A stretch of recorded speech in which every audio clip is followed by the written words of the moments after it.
porque hemos tenido la posibilidad, la relación de tenerlo a través del panel de la coche. Porque nuestro, esta es la primera vez que no está aquí.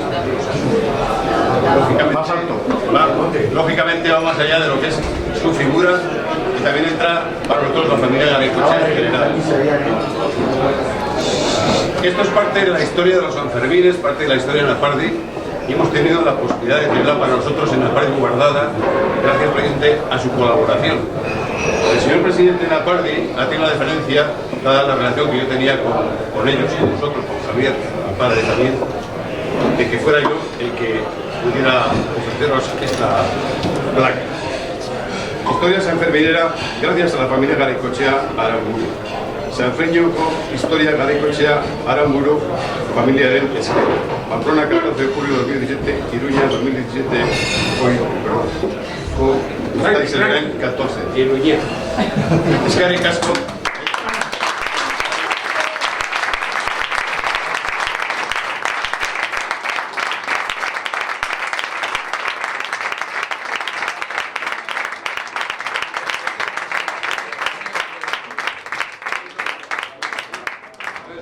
Bueno, yo solo quiero deciros, la MA este año no está aquí porque no tiene fuerzas.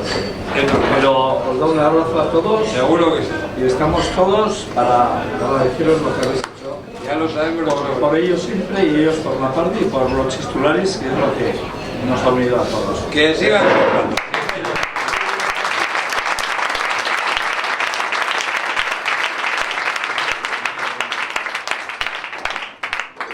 A ver.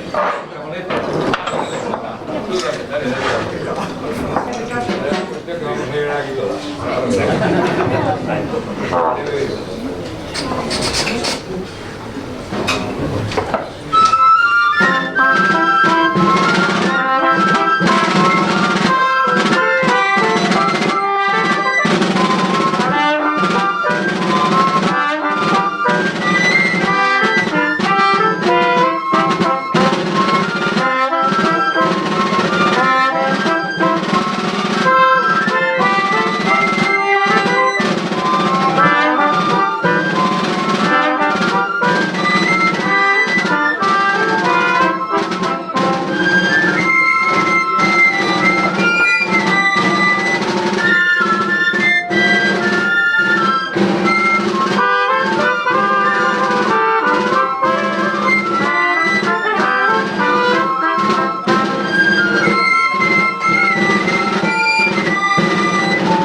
Borroka bukatzeko, eskerrik asko Napardiri eta Napardi joko dugu. Vamos a tocar Napardi.